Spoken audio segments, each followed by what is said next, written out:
La chaîne Faisons-nous peur a été démonétisée en novembre 2025. Même s'il peut vous arriver de voir des pubs sur les vidéos, aucun revenu publicitaire n'est généré.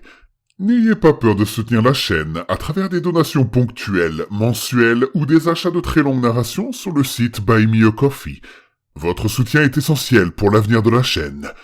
Affreusement vôtre, la ruse.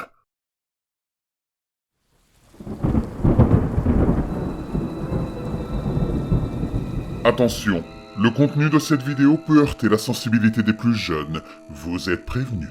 N'ayez pas peur de laisser un pouce bleu, d'activer les notifications et de vous abonner si ce n'est pas déjà fait. Les règles du service des archives d'un hôpital qui n'existe officiellement pas. Je travaille au service des archives d'un hôpital et je n'ai pas le droit de prononcer son nom. Ce n'est ni de la paranoïa, ni du drame. C'est inscrit dans mon contrat. Le nom de l'hôpital est caviardé sur chaque document que j'ai signé. Même nos badges ne montrent que notre numéro d'employé et notre service. Pas de logo, pas de devise, rien. La plupart des gens ignorent que certains hôpitaux ont encore des archives. Des archives physiques, je veux dire. Des dossiers papier. Des radiographies sur pellicule. Des dossiers patients plus vieux que certains membres du personnel. Mais cet hôpital, si. Et le service des archives est différent. Les salles sont immenses, grandes comme des entrepôts. Des rangées et des rangées d'étagères qui disparaissent dans l'obscurité, peu importe le nombre de lumières allumées. Les plafonds sont si hauts qu'on ne voit pas où ils s'arrêtent, seulement des ombres empilées sur d'autres ombres. Le son ne se propage pas normalement non plus, les pas résonnent trop longtemps, les voix semblent étouffées, comme si la pièce les avalait. Je travaille seul la plupart des nuits.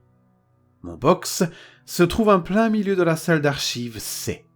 Pas de mur, juste des cloisons basses, un bureau, un ordinateur et une chaise à roulettes. Les étagères m'encerclent de tous côtés. Même concentré sur la numérisation des documents, j'ai toujours la même impression. Comme si quelqu'un se tenait juste à la limite de ma vision périphérique, à m'observer. Le premier soir, mon superviseur m'a donné une feuille plastifiée et m'a dit très calmement « Suivez les règles, ce ne sont pas des suggestions. » Puis il est parti. Voici les règles. Service des archives, règle de nuit. Ne sifflez ni ne fredonnez jamais en travaillant. Le son porte plus loin que vous ne le pensez. Certaines choses l'utilisent pour vous localiser. Si vous entendez des pas qui ne correspondent pas aux vôtres, arrêtez-vous immédiatement. N'essayez pas de synchroniser votre démarche. Attendez que le bruit disparaisse complètement. Ne récupérez pas des dossiers placés plus haut que votre portée sans échelle. Si un dossier tombe tout seul, laissez-le au sol et signalez-le à la fin de votre service. Si les lumières vacillent, regardez uniquement votre bureau jusqu'à ce qu'elles se stabilisent. Les étagères paraîtront différentes dans le noir. Vous ne voulez pas vous souvenir comment. Ne vous asseyez jamais dans un box qui ne vous est pas assigné, même si la chaise est encore chaude. Si vous avez l'impression d'être observé, c'est probablement le cas. Continuez à travailler. Reconnaître la personne encourage l'intérêt. Si un dossier patient apparaît avec la date d'aujourd'hui même, refermez-le immédiatement. Vous n'êtes pas autorisé à savoir qu'il n'est pas encore mort. Si quelqu'un appelle votre nom entre les étagères, cachez-vous. Ne répondez pas, ne regardez pas vers la voix. Cachez-vous jusqu'au petit matin. J'ai ri en lisant les règles. Un rire nerveux, certes, car ça ressemblait à un bizutage. Une blague sombre pour effrayer le nouveau venu qui bosse de nuit dans un sous-sol inquiétant. C'était avant mon deuxième service. Vers 2h17, j'ai ressenti à nouveau cette sensation, ce regard, cette pression entre les omoplates, comme des yeux qui vous percent le dos. Je me suis dit que c'était l'espace, la lumière et mon imagination. Puis j'ai remarqué autre chose. La chaise du box derrière moi était tournée vers l'intérieur. Je ne me souvenais pas l'avoir déplacée. Je n'ai même pas bougé. La règle numéro 6 résonnait alors dans ma tête. Reconnaître encourage l'intérêt. Alors j'ai continué à scanner, les mains tremblant légèrement. Puis je l'ai entendu. Une voix, proche, douce, claire, parfaitement claire. John, c'était mon nom. Ça venait des étagères à ma gauche. Ce n'était pas un écho et ce n'était pas lointain. C'était comme si quelqu'un se penchait au coin de mon box. Je n'ai pas répondu et je ne me suis même pas retourné. Je me suis glissé sous mon bureau, le cœur cognant si fort que j'étais sûr qu'il allait me trahir. Dans l'obscurité, la voix a recommencé plus proche. « John, je sais que tu es là. » Je suis resté caché jusqu'à ce que la lumière devienne jaune pâle du matin. Quand je suis ressorti, ma chaise avait disparu. Et sur mon écran, il y avait un post-it avec écrit dessus « Bien joué pour t'être caché ». Après l'incident du post-it, j'ai demandé à mon superviseur si quelqu'un me faisait une blague.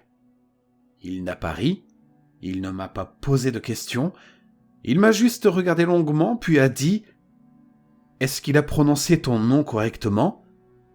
Quand j'ai hoché la tête, sa mâchoire s'est crispée.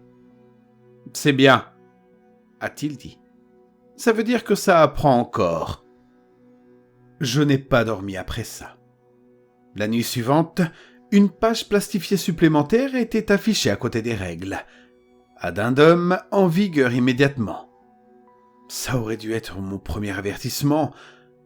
Il y avait aussi Maya. Elle travaillait souvent la nuit avec moi. Silencieuse, efficace, les yeux fatigués comme si elle n'avait pas vraiment dormi depuis des années. Vers 1h40, elle a roulé sa chaise jusqu'à mon box. « Tu l'as déjà entendu ?» demanda-t-elle. « Entendu quoi ?» Elle a souri. « La respiration. » Et je l'ai entendue. Lente, humide, discrète, comme quelqu'un derrière une étagère, inspirant par le nez, expirant par la bouche. « Celui-là est inoffensif, » dit-elle, « tant qu'il reste derrière les étagères. » C'est quelle règle qui dit ça déjà ? Son sourire a disparu. Maya m'a demandé « Quelle version t'ont-ils donné ?» Puis la respiration s'est arrêtée, instantanément. Sa chaise a roulé en arrière toute seule. Elle s'est levée, tendue. Nouvelle règle, si ça arrête de respirer, on ne bouge plus. Les lumières ont vacillé. Je fixais mon bureau. Et dans le reflet noir de mon écran, j'ai vu quelque chose bouger derrière Maya. C'était grand, c'était faux, comme une personne pliée dans le mauvais sens et dépliée juste assez pour tenir debout. « Ne regarde pas !» murmura Maya. Puis elle a enfreint la règle. Elle s'est retournée. Le son qui est sorti de sa bouche n'était pas un cri, plutôt de l'air forcé à travers un corps qui avait oublié comment être humain.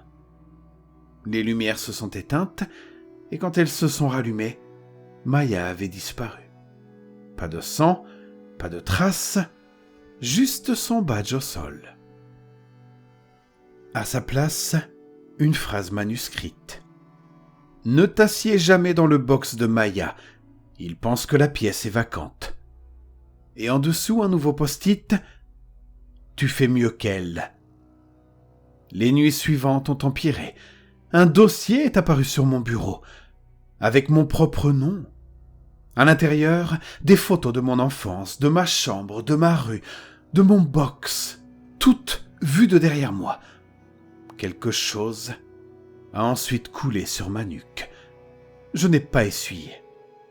Puis mon ordinateur a affiché des lettres, pas tapées, enfoncées, comme si quelqu'un poussait les mots depuis l'autre côté.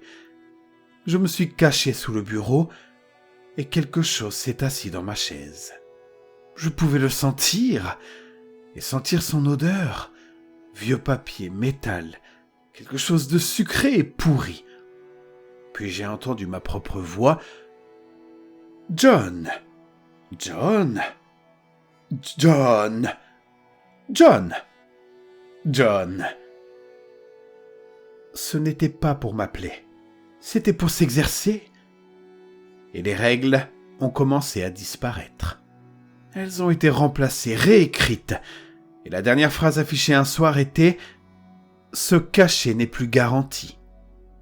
J'ai tenté de démissionner. Je suis monté à l'administration. Les pièces étaient vides et il y avait un panneau sur le mur. Les entretiens de sortie ont lieu à la fin de l'emploi. Quand je me suis retourné, j'étais de nouveau aux archives. Salle C, mon box. Comme si je n'étais jamais parti. Je comprends maintenant.